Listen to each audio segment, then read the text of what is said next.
Uma saudação a todos. Meu nome é Emerson Borges. Sou bacharel em História e por mais de 20 anos fui ministro religioso. Sou escritor desse livro, A Bíblia sob Escrutínio. E baseado no meu livro, toda semana aqui nesse canal, nós analisamos um assunto bíblico de maneira profunda. O tema que vamos analisar hoje é os Evangelhos. Mas antes de entrarmos no assunto, não se esqueça de dar um like aí no nosso vídeo. Estoure esse joinha de likes aí. Inscreva-se em nosso canal. Comente, compartilhe. E não se esqueça de acionar o sininho de notificações. Se você desejar adquirir o meu livro, eu vou deixar aqui na descrição desse vídeo os links aonde você pode adquiri-lo. E se você não assistiu os outros vídeos da série, eu vou deixar aqui também na descrição desse vídeo os links para que você possa assisti-los. Se formos analisar nas Bíblias atuais que temos hoje, existem apenas 4 livros que contam a história de Jesus. São os 4 evangelhos. O evangelho de Mateus, Marcos, Lucas e João. Mas não podemos deixar de mencionar que diversos outros evangelhos que narram a vida desse personagem Jesus foram escritos durante os 3 primeiros séculos e que nós podemos ter provas disso na própria Bíblia e nos próprios evangelhos que temos hoje disponíveis. Por exemplo, se você abrir a sua Bíblia no Evangelho de Lucas, capítulo 1, versículo 1, lá diz assim, considerando que muitos empreenderam compilar uma declaração dos fatos que entre nós recebem pleno crédito. Então veja que o escritor do Evangelho de Lucas, que é um dos que se encontram hoje nas Bíblias atuais, ele deixa claro que na época dele muitos empreenderam compilar uma declaração dos fatos, quer dizer, relacionado com a vida de Jesus. Então, essa expressão muitos aí, se nós formos analisar, nós vamos ver que esses 4 evangelhos que hoje se encontram nas Bíblias são apenas a ponta do iceberg. São apenas uma pequena amostra das dezenas e dezenas de relatos que existiam e que circulavam entre os cristãos ali no primeiro século. Se você analisar a história primitiva do cristianismo, em especial os 3 primeiros séculos, ali você vai ver que existiam na época várias comunidades cristãs e cada qual tinha uma maneira peculiar e pessoal de interpretar os ensinamentos de Jesus. E havia ali uma rixa, uma luta entre essas comunidades para ver qual ponto de vista ia prevalecer. Havia, por exemplo, os ebionitas, os docetas e os gnósticos, entre outros. E graças à arqueologia, hoje nós temos acesso a alguns desses evangelhos que foram perdidos com o tempo, devido a uma questão política, porque no ano de 325 da nossa era, o imperador Constantino fez um concílio na cidade de Nicéia, onde ele reuniu ali os principais bispos das comunidades cristãs e tentou unificar a crença, o credo do cristianismo. E ali também eles começaram a escolher os evangelhos que mais se harmonizavam com a teologia predominante na época e a teologia que mais se harmonizava com os interesses do Império Romano. Então aí eles foram separando esses evangelhos que hoje se encontram em nossas Bíblias, que é o evangelho de Mateus, Marcos, Lucas e João. E os demais evangelhos começaram a ser descartados. Visto que eles não tinham mais o patrocínio do todo-poderoso Império Romano, com seus escribas para fazerem cópias desses evangelhos, eles foram se perdendo com o tempo. Mas a arqueologia tem ultimamente descoberto várias cópias desses evangelhos aí enterrados no tempo. Inclusive, no século passado, foi encontrado vários evangelhos na região ali do Oriente Médio, do Egito, evangelhos assim raríssimos, evangelhos que deixaram a comunidade arqueológica em polvorosa. Por exemplo, foram encontrados evangelhos, por exemplo, de Maria Madalena, que é um evangelho que quase ninguém sabia da existência, que nenhuma Bíblia atual tem esse evangelho, e ele foi encontrado pelos arqueólogos. O evangelho de Filipe, de Judas, o evangelho de Pedro, de Tomé, entre outros. Além disso, existem manuscritos antigos de outras cartas, né, que não se encontram na Bíblia, né, atual, como, por exemplo, 3 Coríntios, a Epístola de Barnabé, sem falar nos Atos de Paulo e de Pedro. Então, esses achados arqueológicos têm descoberto esses inúmeros escritos da época, né, e tem feito com que as pessoas conheçam, né, essa outra visão, né, essas outras comunidades e essas outras maneiras de interpretar os ensinos de Jesus, que na época, por uma questão política, foi deixada de lado, foi deixada no esquecimento. Um grande achado arqueológico de manuscritos da época ocorreu no Egito Superior, em 1945, perto da cidade de Nag Hammadi. Ali um camponês que estava escavando em busca de solo fértil, ele bateu a picareta num jarro de argila, né? E dentro desse jarro havia 13 volumes encadernados em couro, né, que remontam do 2º século da nossa era. Né? Mas só mesmo em 55, né, já 10 anos depois, é que essa descoberta fabulosa ela ganhou as manchetes e criou uma comoção entre os leitores da Bíblia. Né? Porque muitos ali afirmavam que nesses volumes descobertos haviam os dizeres secretos de Jesus. Né? Na realidade, são 48 diferentes documentos religiosos, né, que foram encontrados nessa colina egípcia.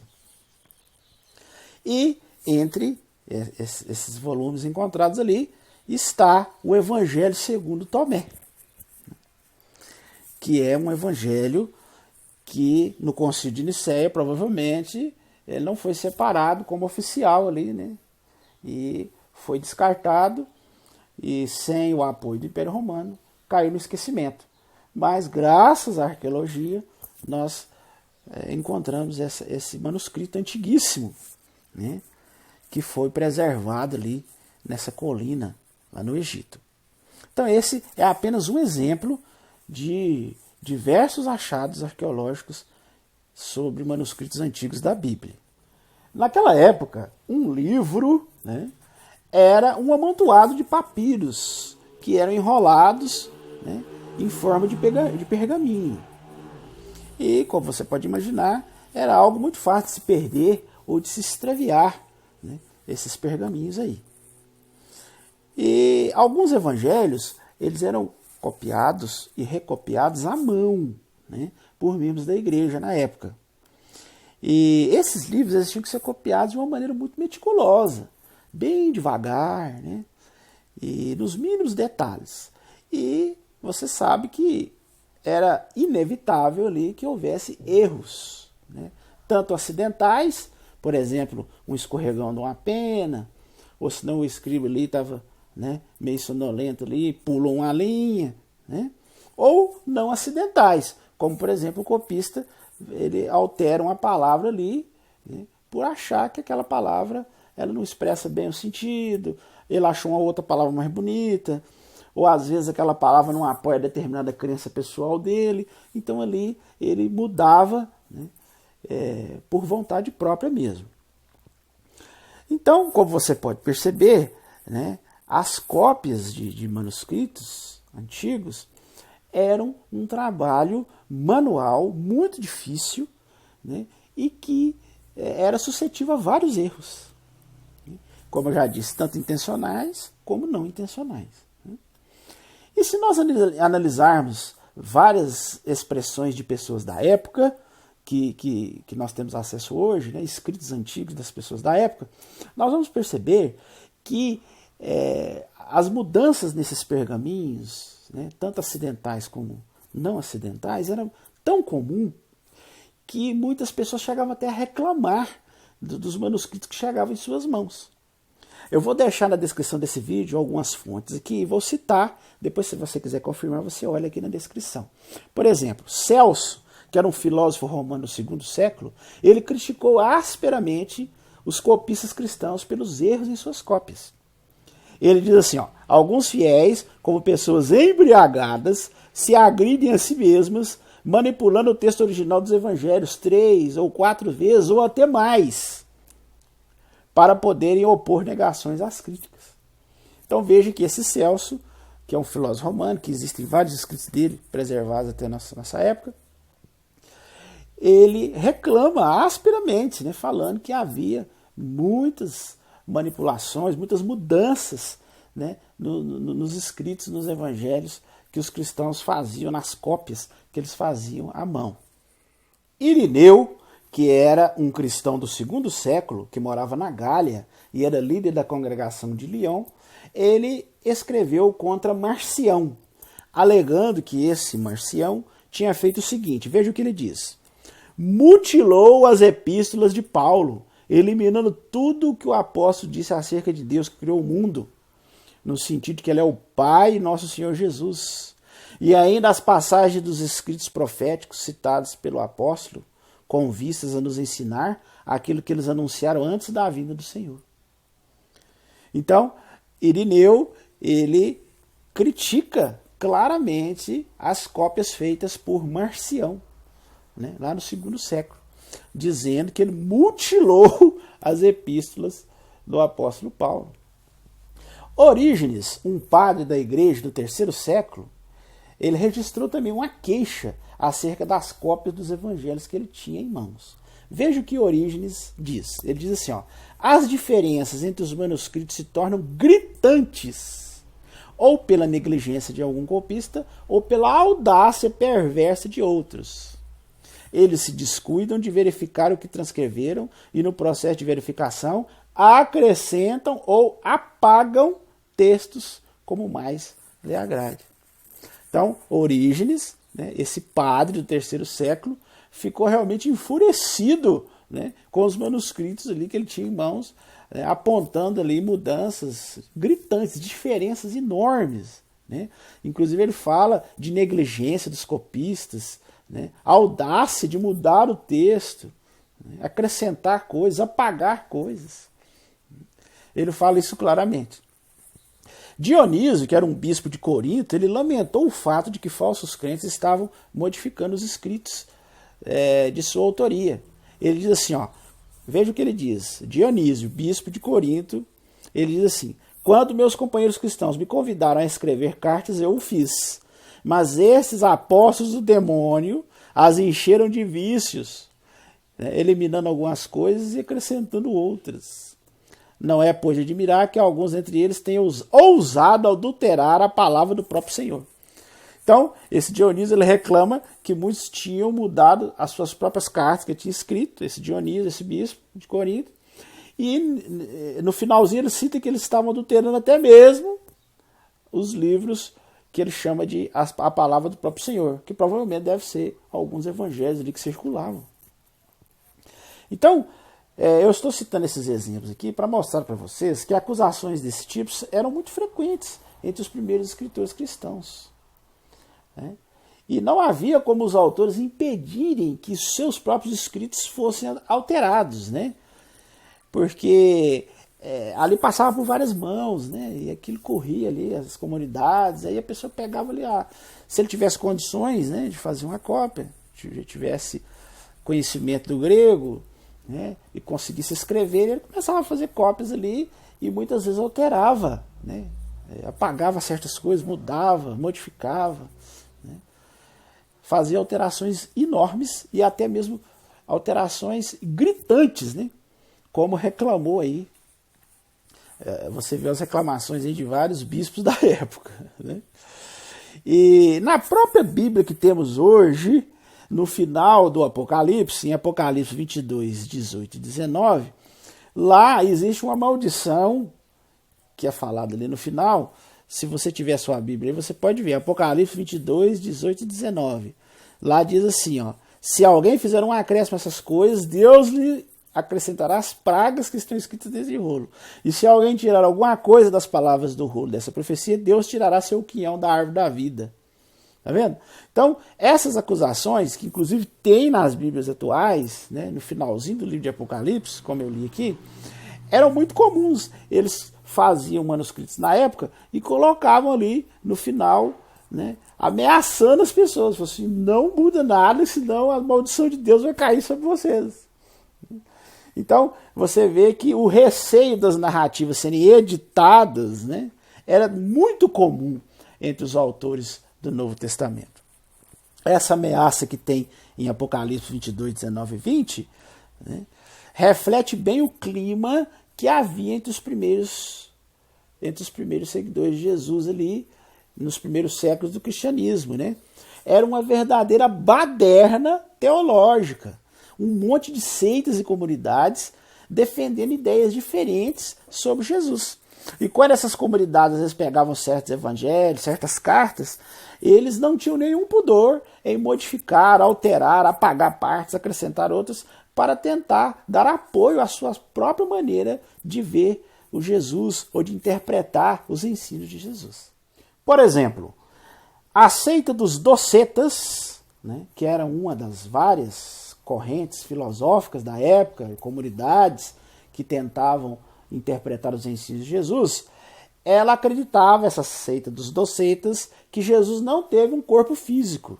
Ele apenas parecia um ser humano, mas na verdade era um ser divino. Ele era um espírito, né? No caso seria um espírito, e a crucificação e morte dele não passou de uma ilusão de ótica que ele criou. Né? Eles viam uma distinção clara da lei dada por Moisés, que não levaria à salvação, e o evangelho de Jesus, que realmente levava à salvação. Né? Então eles consideravam a lei judaica, né, uma coisa que não tinha valor. Né? E o evangelho de Jesus, sim, esse tinha valor e não tinha nada em comum com a lei judaica. Né? E eles consideravam a lei apenas para os judeus mesmo, e o evangelho para os cristãos. Né? Eles viam ali uma grande diferença entre o Deus do Antigo Testamento, que era um Deus julgador, né, encolerizado, vingativo, né, para Jesus, que era amoroso, misericordioso, né, trazia salvação. Então, para eles, eram deuses totalmente diferentes. Né? Para esses docetas, né, Jesus não tinha nada a ver com Deus das escrituras hebraicas do Velho Testamento, o Deus dos judeus, o Javé, ou Jeová, né, dos judeus, visto as grandes diferenças que eles observavam ali entre eles. Então, essa era uma das visões, né, de uma das comunidades da época. Já a comunidade dos ebionitas, ou adocionistas, né, que era uma outra comunidade, com uma outra versão totalmente diferente, uma outra interpretação dos ensinos de Jesus, essa comunidade era composta por judeus convertidos ao cristianismo. Esse já era o contrário, eles insistiam em preservar a lei, né, estipulada por Deus a Moisés. Para eles, Jesus era o Messias que foi enviado pelo Deus judeu para salvar o mundo. Né? Então eles entendiam que a fé em Jesus não significava uma ruptura com o judaísmo. Né? Os outros que eu citei já queriam uma ruptura total. Esses não. Esses, para eles, a interpretação correta era que a revelação dada por Deus a Moisés no Monte Sinai era certa, né? E que Jesus ele não nasceu filho de Deus, não era divino, era um ser humano de carne e osso, como nós, e que foi adotado quando adulto pelo Senhor, por esse Deus dos judeus, né? Provavelmente por ocasião do batismo. Né? Então, para eles, Jesus era o Messias judeu, enviado pelo Deus judeu ao povo judeu, para cumprir a lei judaica. Né? Portanto, para esses, quem quisesse ser um seguidor de Jesus, ou ele tinha que ser judeu, ou se fosse gentio, tinha que ser circuncidado e seguir todos os preceitos da lei. Então veja que eles já são bem diferentes dos anteriores. Né? Eles davam muito valor à lei mosaica. Uma outra comunidade muito grande na época também eram os gnósticos, ou separacionistas. Né? Então, esses sustentavam que o conhecimento e não a fé era o que salvava. Né?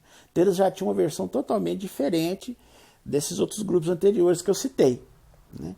Para eles, a pessoa precisava saber como esse mundo surgiu, quem realmente ela era a pessoa, de onde ela veio, quem o colocou aqui e como podemos voltar.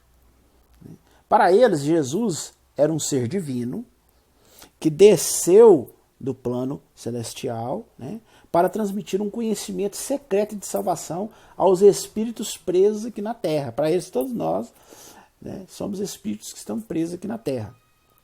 Então eles acreditavam numa fusão dos dois conceitos anteriores, né? Jesus seria dois seres, um completamente humano, o homem Jesus, e outro completamente divino, o Cristo divino.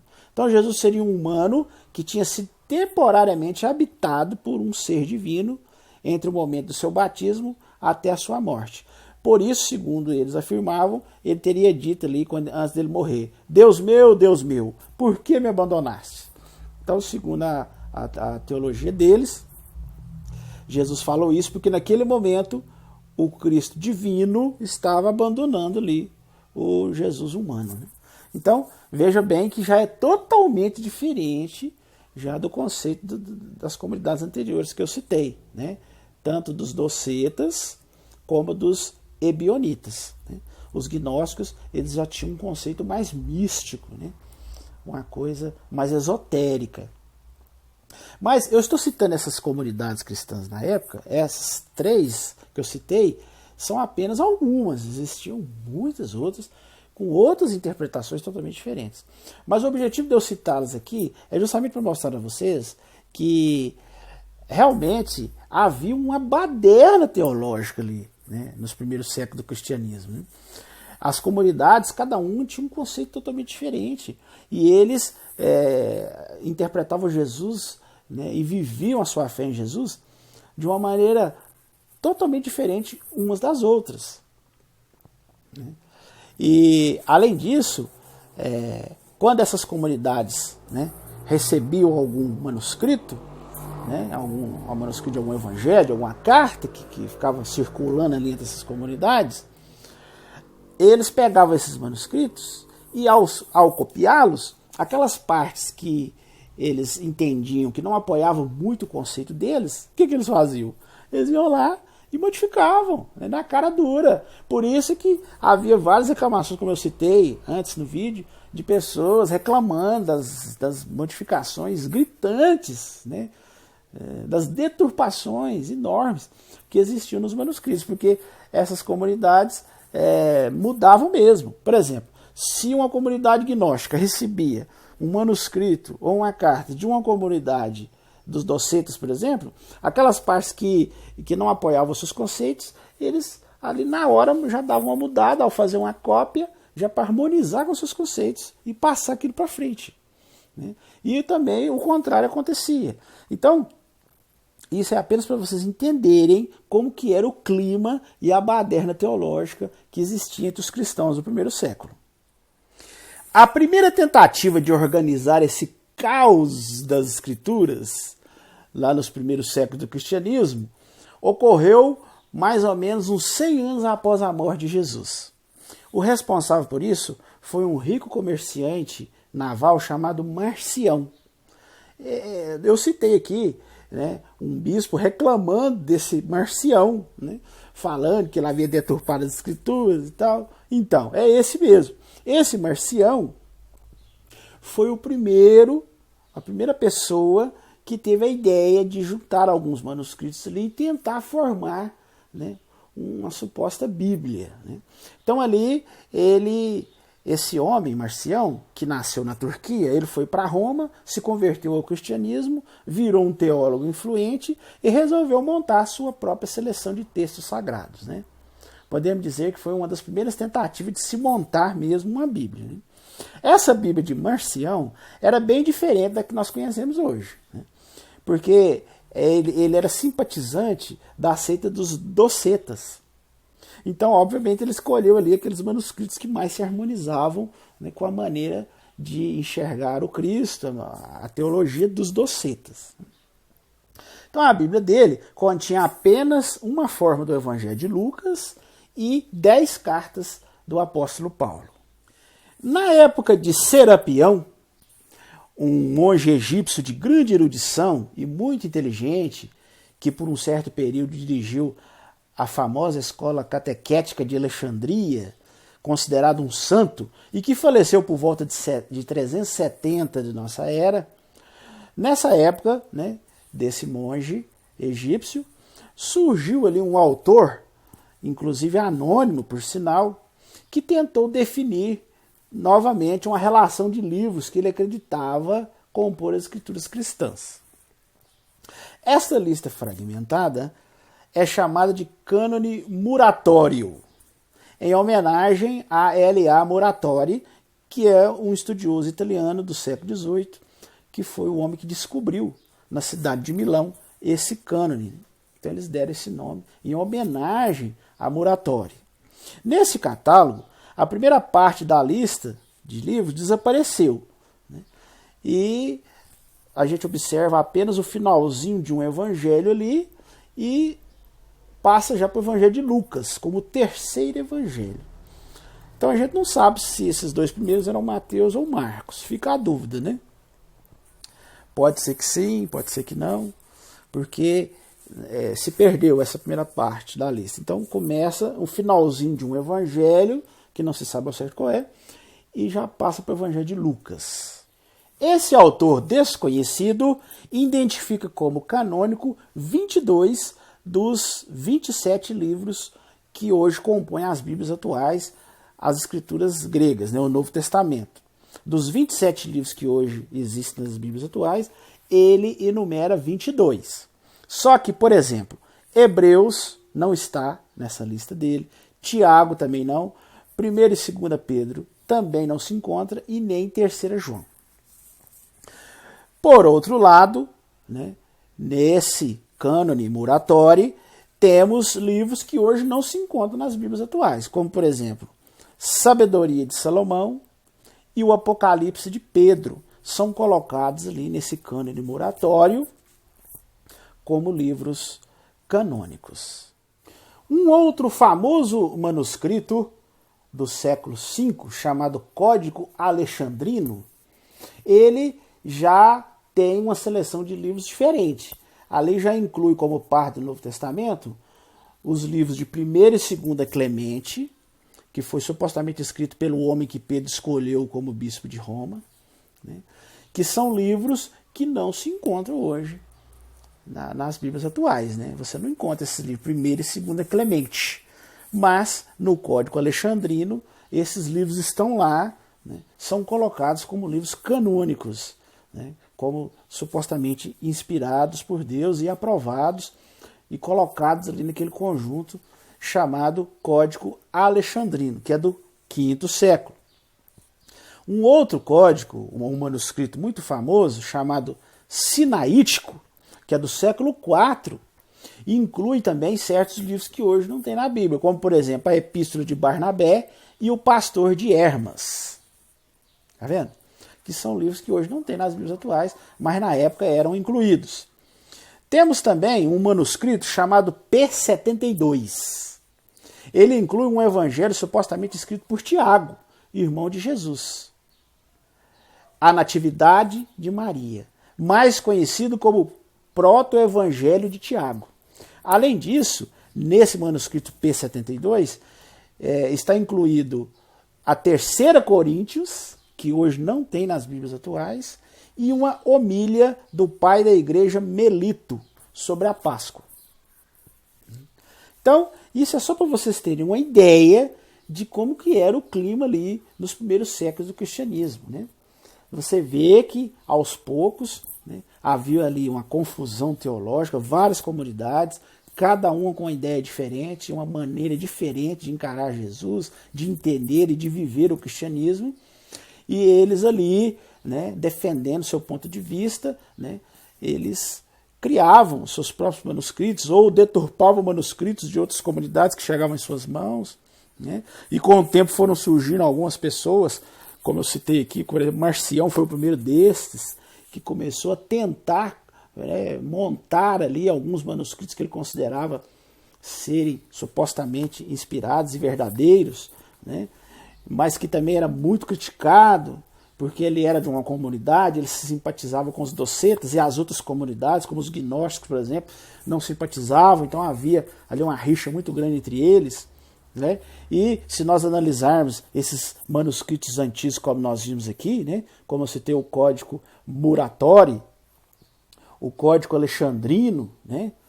Ou mesmo o Sinaítico, ou até mesmo o manuscrito P72, como eu citei todos aqui, você vê que existem vários livros que eles incluíam, outros, né, que estão hoje, eles tiraram. Então, assim, era realmente uma situação de muita confusão, né? Então a gente vê que a montagem da Bíblia não foi uma coisa como a maioria dos religiosos acha, que Deus foi orientando e pôs na mente dos homens, e ali aqueles homens de Deus, né, resolveram, né, através da orientação de Deus, escolher os livros corretos. E aí pegaram esses livros e montaram ali, né? Você vê que não tem nada disso, né? Você vê que foi um processo demorado, né, de 300, 400, 500 anos de brigas, de lutas teológicas, né?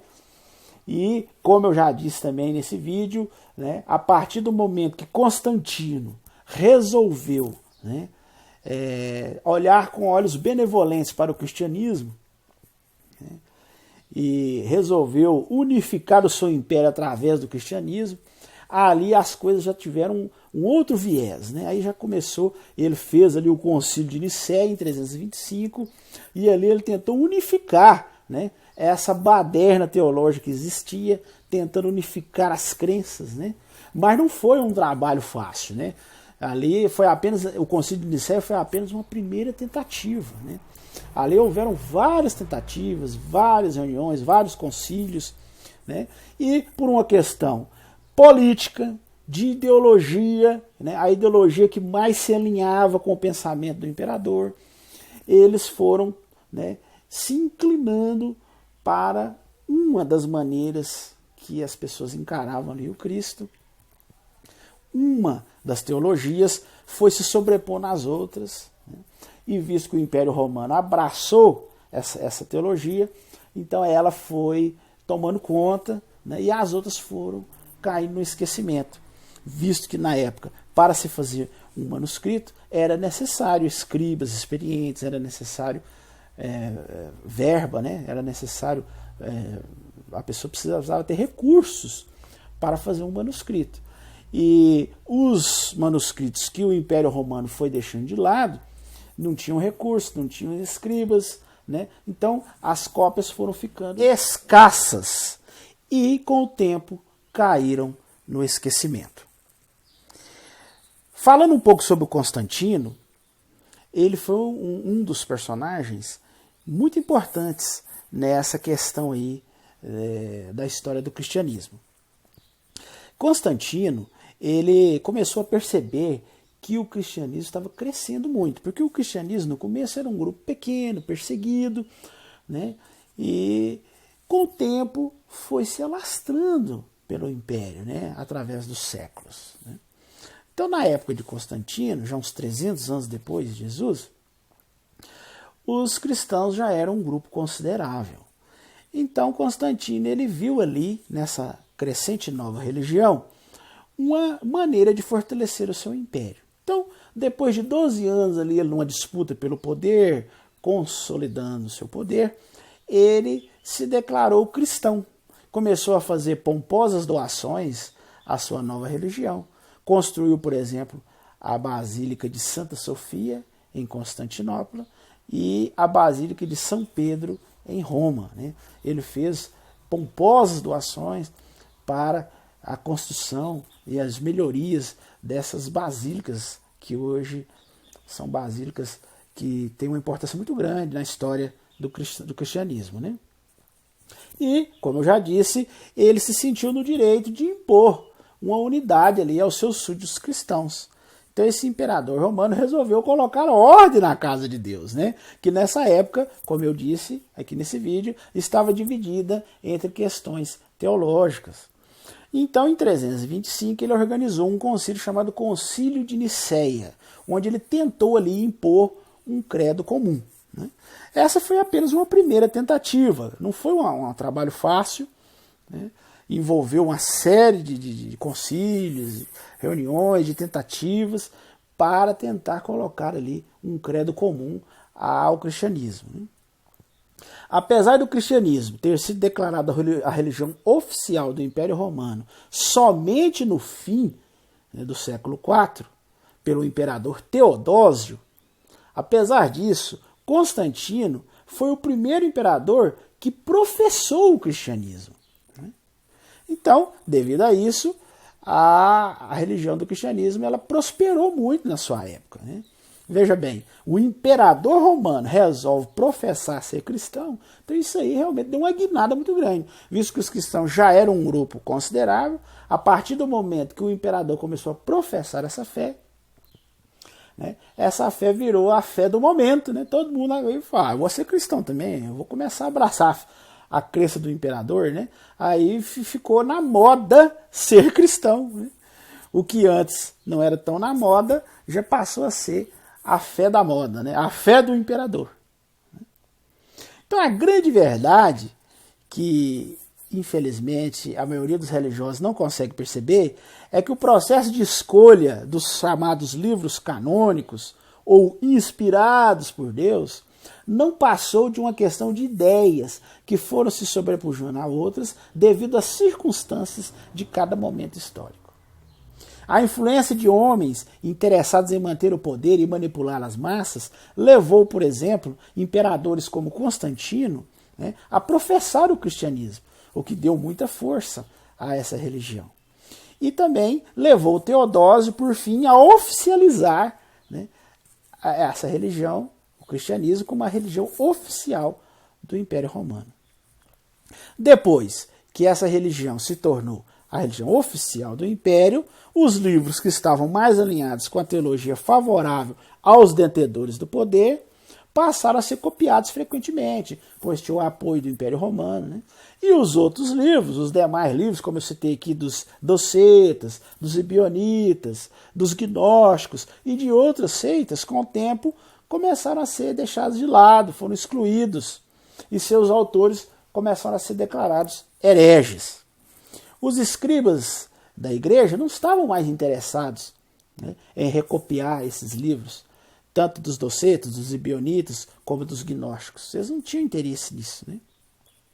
E sem o apoio do todo-poderoso Império Romano, eles, infelizmente, foram fadados ao esquecimento. Então, realmente é uma pena, né, que o tempo e as circunstâncias tenham desaparecido com muitos textos e relatos sobre a vida de Jesus. Mas, por outro lado, é emocionante ver hoje a arqueologia desenterrar, né, alguns desses evangelhos ditos como perdidos, né?